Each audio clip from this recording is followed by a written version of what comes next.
Recording engaging multi-camera content is really half the battle, but the magic really happens after we hit stop. Now, in this episode of the Director Studio Show, we're going to dive into what we do immediately after we've finished recording one of these episodes. Let's dive in. My name is Marc Angelo and I'm a digital storyteller, entrepreneur, and creative who has made thousands of pieces of content online viewed by millions all over the world. But the one thing I have always been passionate about is helping people like you create great video content. That's why I partnered up with Cinemaker to create the Director Studio Show, a video podcast that brings you behind the scenes on the how-tos of creating a multi-camera show for entrepreneurs, creators, podcasters, and marketing experts who dream of creating simple, effective, and scalable video content. So let's dive in.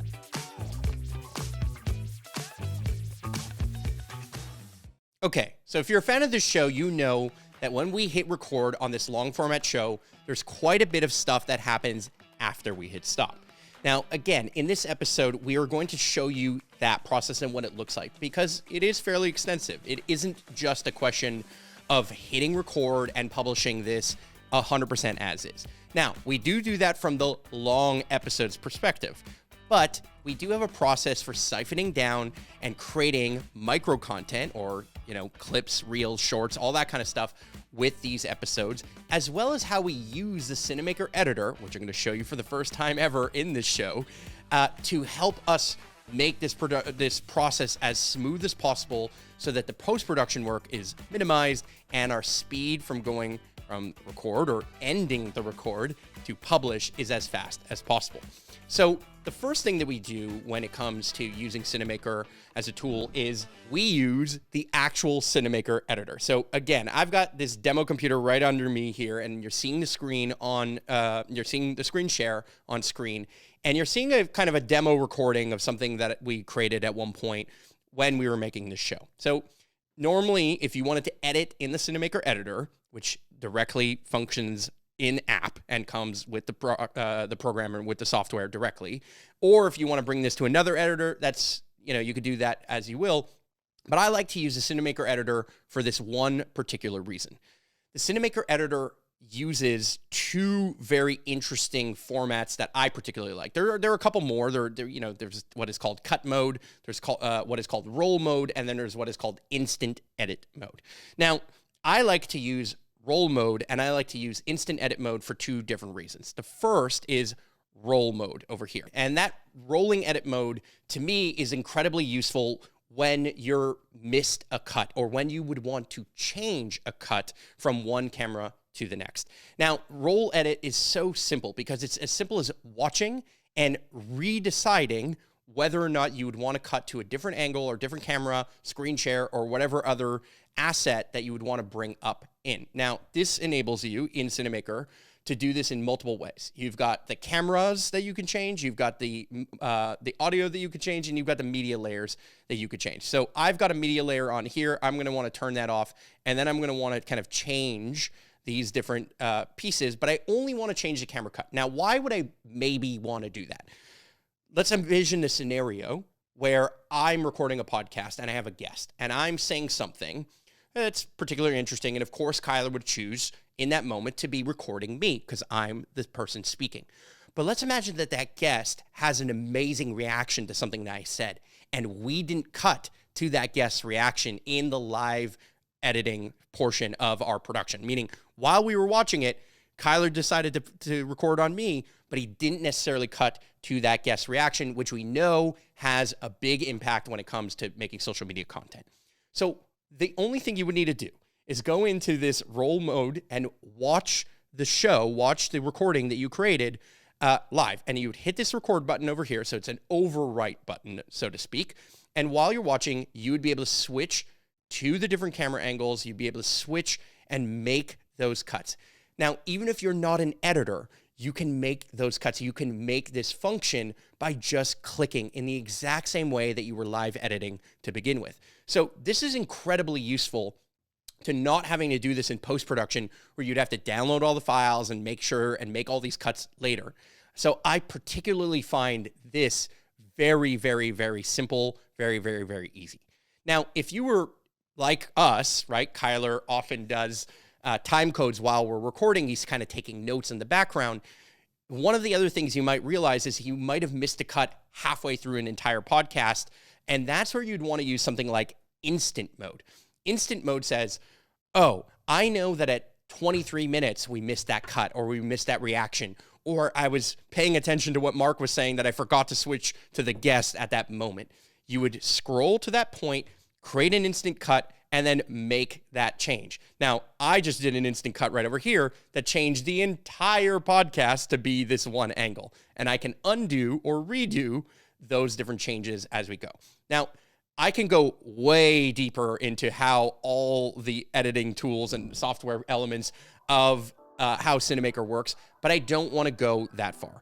I just want to show you that the first thing that we would do is make sure that what I call the ARoll, aka entire smooth track of me recording, whether that be with a guest, whether that be on Zoom, whether that be a solo cast, whether that be anything, that I have all the right angles and all the right decisions, and doing that directly in Cinemaker's editor, built-in editor, an in-app editor, is such a powerful move because, again, all those cameras are in sync, and it enables me to cut, recut, and edit as many times as I want over and over and over again to get that perfect cut. So that's the first thing I would consider. Did we miss anything? Did we forget to make a cut? Did we miss a reaction? And watching this over again enables you to kind of find those best moments. Now, when you're making a podcast, when you're making content for social media, you're going to kind of do this kind of stuff on a regular basis anyway, right? Like, you want to kind of rewatch the podcast and make sure that you've got all the best clips, all the best moments, and all the best pieces. And Kyler and I kind of either would choose to do that. If I were purely an editor, I would choose to do that immediately after recording. I would want to record the episode, and I would immediately want to watch it after in Cinemaker Director Studio, choosing my camera angles, making my time code so that I can put that in the description on YouTube later, or on Spotify or whatever it is. And of course, be able to make and find all the best moments that we would want to make clips and reels from. Now, what are the differences between clips and reels? Clips are designed for YouTube again, right? Clips are designed as maybe 8, 10 minutes, 5 minutes, a topic that we would want to chop up and then keep in horizontal format. Whereas reels or shorts would be the vertical format stuff that is normally sub 1 minute or sub 90 second type content. Very different audience, very different reasons why people might watch that, or in very different algorithms from the point of view of discovery. Now, Kyler and I choose to, instead of just watching the video over again, we choose to immediately have a discussion of what would that look like? What are the different things that we would want to do and we would want to create immediately after recording? So I'm going to invite you into this conversation, Kyler, because I think that process and why we choose to do that process immediately after recording is incredibly valuable, mainly from the perspective that it is at that exact moment that I know exactly what was said. I have a memory of what the topics are that we went through in a given show, podcast, or recording, and I can pretty accurately say, oh yeah, that portion over there was really exciting. Or when I was speaking to the guest and they had that reaction, we definitely want to make sure that that's on camera. Or this one little sound bite is going to make an amazing reel. And so that's something that we plan. That's something that we consider. And that's a conversation that we have. Would you agree, Kyler? 110%. You don't know how many times, like, imagine this is what it used to be like, right? If Marc were to send me the footage, if I was not here and you would send me the footage later, I would have to spend an hour, 2 hours, maybe even 3 hours to review it and time code. And that is extra time that I could be doing to work on other projects or other things that can improve the show. So instead, we collaborate and I come on this and I write time codes down. I have a piece of paper right in front of me so that I get the value right there and I can write notes on why that was important. And so the immediacy of it, you get context. What a lot of people miss when they repurpose content or when they're trying to find those viral moments in podcasts and YouTube videos is context. right? In content, there's communication and there's context. You have to wrap it up as its own package. And when I am on the call with Marc recording this exact podcast, I get context into how I can repurpose the best video and find all the moments when Marc talked about this topic throughout the podcast. And if I do it later, I'm not going to have that context. So, Marc, why don't you show us the process of how we do this with Cinemaker? Yeah, so I want to add a little piece to that context element, which is it's so valuable to remember the context, and having Kyler in the background as a podcast producer who's taking notes and doing those time codes. A couple of things come out, right? The first thing I want to say is what I think might have been really good might seem different from Kyler's perspective as somebody who is actively listening rather than actively speaking in some ways, right? He is naturally paying attention to what might have been interesting and naturally noting not only the time codes of when those things happen, but what the topics might be, what the titles and thumbnails might be. And then by having that conversation after, well, then what we do is we literally put it into, we use Milanote. So Milanote is how we plan all our episodes. And you see how we do this. There's another episode of our podcast and our show where we show the behind the scenes of how we plan every one of our episodes. But one of the things that we do at the end is we fill out this section. So this section looks like this. We have, these post-recording cards, right? One thing is we'll eventually write a YouTube description because, again, it's fresh in our minds as to what we spoke about, why it's interesting, and how, we can add in the right keywords and the right elements. You can use AI to help us do this. You could do a bunch of other stuff, but it's always good to put notes of what that description will look like and then maybe change it later to make it better, right? The other thing that we do is we determine what are the clips, right? When I say clips, again, these are the YouTube videos specifically. So we made this YouTube video. Like, we actually created the 5 elements that make a good show intro, and we made that video as a sub-segment of the entire show. I think the podcast was something like 30 minutes long, but that 5-element piece was probably only like 8 minutes long. That makes a very good contextual video, something that somebody can click and watch without necessarily having to watch the entire show or being a fan of the entire show, which is very valuable. But we also made a bunch of short videos. We also made these different reels or shorts or TikToks that enabled us to then go and find that audience. Now, we determined that right after we recorded. We discussed, okay, what about this idea or that idea? What about this moment or that moment? And we go back and forth, and that back and forth process, that determination of that back and forth process enables us to find the best moments and not spend an enormous amount of time doing it after the show, or not spend an enormous amount of time doing it in some other way. Now, other things that we would do is we would probably want to insert the final time codes and eventually insert the final video link and thumbnail link. Now, what we do is instead of doing that here, we use other tools, other processes, and other elements, like, for example, Frame.io, which is amazing software that we use to give feedback on all the things that Kyler and or his team are editing. Now, I just said something there that's particularly interesting. See, Kyler is a producer of the show, and his main function is to help me not only be a co-host of this particular show, but of other shows.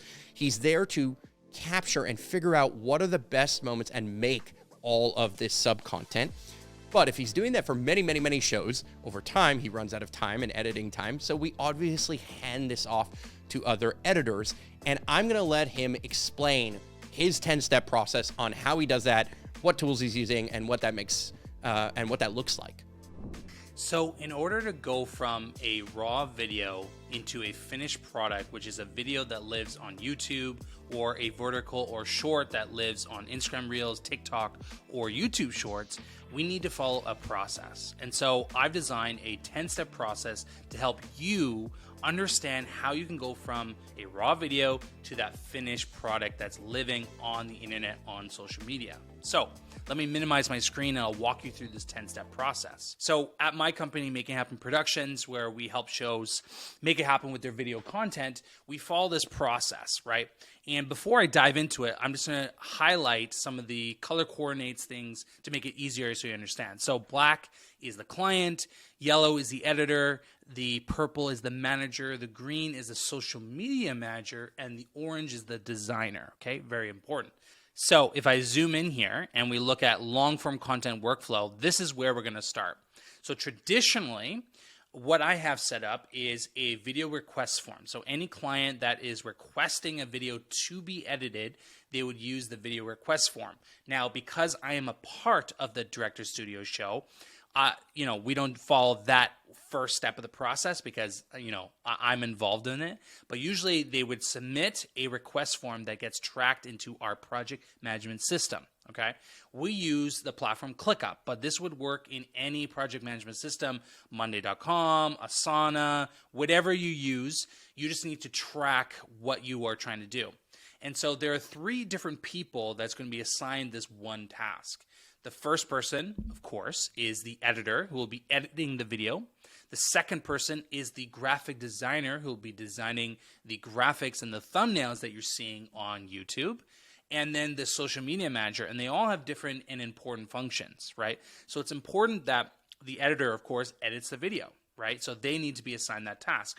The designer needs to create the thumbnails, and the social media manager role is to find the moments, the best moments from the podcast, and repurpose them into short form content like you've seen, throughout this entire season of the Director Studio show. So the first flow, let's look at the social media manager.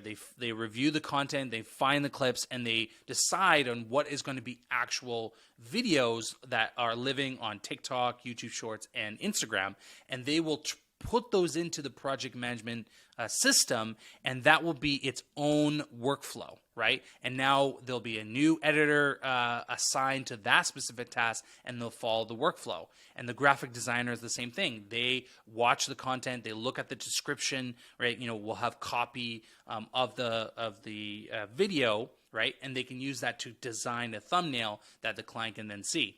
So that's the second step, right? They submit the form, it gets tracked into the project management system, it gets divided into subtasks so everyone's role knows what they're trying to do. But now let's get to the main piece of the pie. The main part of this process is the editing process. So the editor will take the video and start editing the video. Now what's great about Cinemaker, as you know, is Cinemaker is already done 80 to 90% of the editing job. What this editor really is doing is adding the bells and whistles, adding the animations, adding the complexities and the things that are going to level up this video content to, be seen to hopefully a lot more people. The next step of the process is they're going to upload that video to Frame.io. So Frame.io, which I will show you right now, is a reviewing and approving platform to send videos to clients for reviews, comments, and approvals. So traditionally, if you've ever requested a video, there's a lot of back and forth and texting, like, can you change around 20 to 30 seconds? I don't like this icon, change it here. And then, things get misunderstood between you and the editor, and you're like, no, I meant here, and you're taking screenshots, and you're trying to find the time code, and it's very, very hard. It's not efficient. And so what Frame.io does is you can watch the video, and let's say I want to change this icon at 17 seconds. Instead of texting back and saying, hey, at 17 seconds, I want you to change this icon, and you take a screenshot and all that stuff, you just write a comment. You say, please change this icon to something else. And you can tag people, right? So it makes the process so much easier, so much more fluid and efficient for both the client and for the editor, and it just makes it a way better, customer experience, right? Because now I can see the video and I can even circle, right? So if I want to circle, let's say this image here, right? As you see, I'm making a little bit of it. Well, it's not a circle, but I'm identifying where I want the changes to be made, right? So this is really important. So going back to the flow, the editor uploads it to Frame.io, and the next part of the process is we need to do quality control. So if you're just running this yourself, like, you can be the quality control, but as a production company, we need to make sure before we send it over to the client that we approve of the video and we haven't found any, mistakes, because our editors are human too, and they're going to make mistakes. And so a manager, right, we'll actually take the time to review the content and make any suggestions that we see fit. So I play this role, so I would look at the content, I would, request different changes before we send to the client. Based on the status, if I have some revisions, right, I would mark it as in progress, and then I would move it back. It gets moved back in our project management system to go back to the editor to edit again, and you follow this process until the manager approves it. Then, and only then, once the manager has approved the video, it can then be sent to the client, which then the client can give the final say, because the client is always right. So the client will say whether this is right or wrong, and they will either approve it and it'll continue down the process, or have it as some revisions, which then gets back to the editor and back throughout this process, okay? So now we're at the last few stages. The client has approved the video, okay? So we have the finished product. We have the thumbnail. We have the YouTube video. We have some shorts. The client has approved it. What we will then do is upload this to the Google Drive, because Google Drive, Frame.io is great for reviewing and commenting and improving videos, but it's not a storage solution. So we need to make sure we're storing these videos somewhere that it's easy and accessible. So we upload to a very specific Google Drive folder, and you can just call this, approved content or posting content or whatever, right? And we upload to that folder, which then our social media manager will then schedule to post. And that really is our 10-step process, everything after we press record, right? And the beautiful thing about Cinemaker is this process is so much easier, because traditionally we'd have to take out all the SD cards from multiple camera angles, and then in post-production, in the editing software, we'd have to sync everything up and manually cut everything, which takes a tremendous amount of time, and Cinemaker speeds up that process so much. So all we're really doing is adding on top more, B-roll shots or other things that we want to add to the video to improve the video, right? But we don't have to, the beautiful thing is we don't have to spend days and weeks on it. It's now it's a matter of we can get a video out in 24 hours, which is amazing, right? So that is the process of how we go from a raw video to a finished product, a video that's up on YouTube. So I'll pass it back to Marc to finish us off. So I'm glad that you're seeing that there's an enormous process in what Kyler does after we hit record. And all of that is in service to the content pyramid, right? All we're trying to do is creating this long format show is make sure that the show itself is as good as possible, but that the trailers and the clips are also as good as possible, that they are approved also through some of these other tools. Again, for me, things like Frame.io are an absolute lifesaver, because when there's multiple stakeholders, let's say I give a lot of approval of many of the things that we create for this very show. Things like the thumbnails, things like the clips. Maybe an editor or Kyler makes a decision or makes a mistake in one of the videos. Using Frame.io, having those time codes and being able to insert the changes and see the different versions as we go through it is an incredible time saver, and it really makes all of this come together. Now, again, all of this is in service towards that content pyramid. The pyramid is about creating multiple pieces of content with one major recording. That lowers the cost of production and increases the output, increases the likelihood that we can be discovered by new people, by new listeners, and or subscribers, people who already follow the show, by putting out multiple pieces of content on multiple channels, because sometimes our audience is also on multiple platforms. So this is absolutely fundamental to our process. Now, there's one large looming thing that I didn't mention and that I know is on a lot of your minds, and that is AI. I know that there's an entire revolution happening in the world of content creation when it comes to AI and the integration of AI. And it's funny because a lot of people thought that AI was at the last thing that it was ever going to touch was the arts, was creativity. And yet, where there's a process that takes an enormous amount of time and there's so much content that's being produced by so many different brands, by so many different entrepreneurs, by so many different individuals and creators, that process was ripe for disruption, because there's so many people who want to make content, and if they can be aided or supported in AI, and if that can save them, and again, make it faster, better, cheaper to make content, then that market is going to be massive. And of course, we've seen a plethora of AI tools that have come out that enable us to take this long format show and run it through an AI and get suggested clips, suggested shorts, suggested reels for our show and for our content. And I personally believe that that is a game changer.